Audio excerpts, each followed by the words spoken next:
Hey guys, today I'm going to be showing you how to get reference images in the Blender and also showing why reference images are so useful. So to begin, you have to go online and find a reference image that you'd like to use. A reference image is just a picture of anything at all that you would like to model that is just looking at it straight on in an orthographic view. So it's looking straight at the image, not really at an angle, just right at the image, and you can see it very clearly.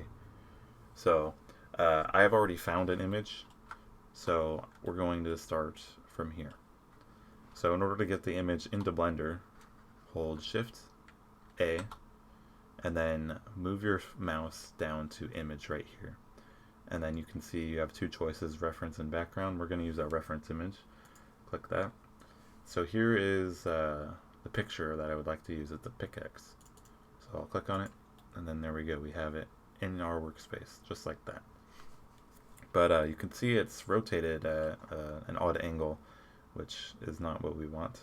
So in order to get it to face our camera dead on this way, I'm going to begin by selecting it, and then going over here to our object properties. That's the tab over here that looks like an orange square. I believe it's the default. And I'm going to change the rotation. I'm going to change these values all to 0. So you can either do that by individually clicking these and typing 0. Or if you want to be fast, you can also just click and then drag your mouse down and you'll select all 3 of those. And then whatever you type in here will sync up to all 3 of those. But I want them all at 0, so I'm just going to type 0. Okay, so now it's face down. I want it to be face up, so I'm going to change that by clicking on it, pressing R to rotate it, and then I want to rotate it on the x-axis, so I'm going to press X after I've hit R. So now you can see as I move my mouse around, I'm rotating on the x-axis, and I know I want to rotate it exactly 90 degrees. So the way to rotate it exactly 90 degrees is after you've pressed R and X, you can type whatever degree amount you want. So if I wanted to make it 45 degrees, I can type 4-5 to make it 45 degrees.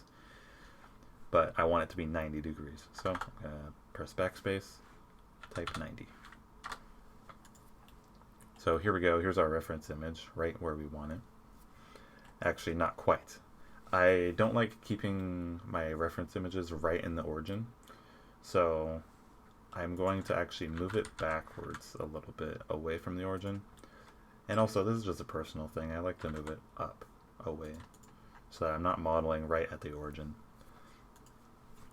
So now I am ready to begin using the image for modeling, but the way that I would like to begin doing that is to select the image, and while you're modeling, you don't want to be able to select it because it'll get in the way.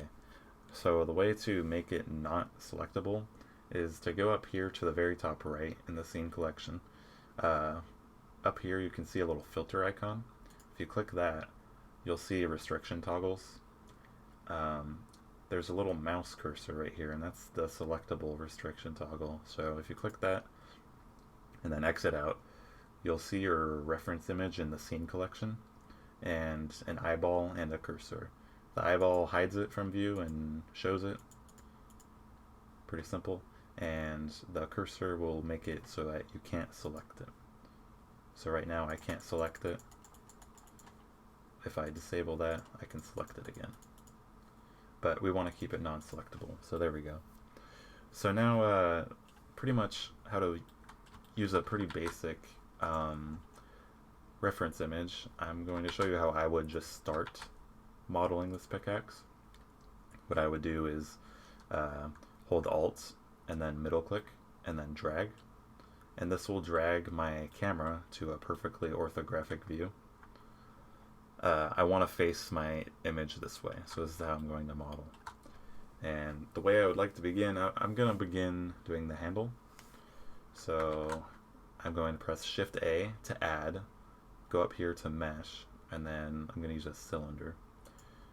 Okay, so there's our cylinder. I want to move it up, so I'm going to press G to move it. and then I want to move it up, so I press Z to move it up the Z axis perfectly.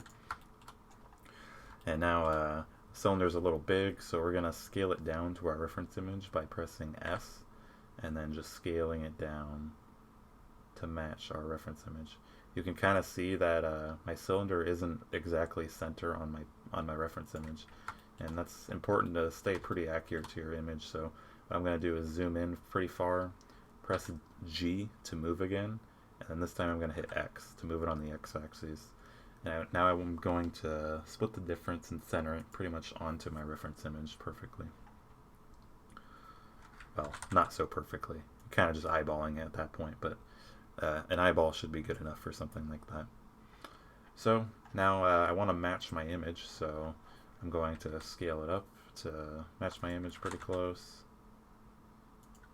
Getting it right in the center there, just moving it to get it right in the center. That's pretty close.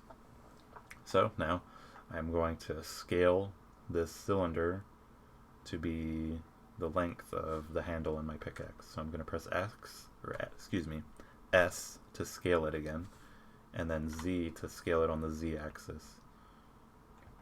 So now you can see I'm scaling it up, and I'm going to scale it to right about there. So I'm hitting up here right before it starts tapering off, and I still need to go a little ways down here, but the way I can do it that way is coming down to the very bottom of the cylinder, pressing Tab, and then holding Alt and click on this bottom edge loop right here. So the way I did that was click on my object, press Tab to go into edit mode, press 2 to go into edge mode, and then holding Alt and selecting the edge. And now I know that I want to come down to about right here where the shape starts to change a little bit. So I'm going to hit G, Z, and then move it down to where I want it to go. Right about there. And so now that I'm starting to change form here at the very bottom, I have a little bell down here. So the way I'm going to model that is E to extrude, and then S to scale it. E to extrude. I'm just following my reference image. E to extrude, S to scale. E to extrude, S to scale. I'm just following my reference image.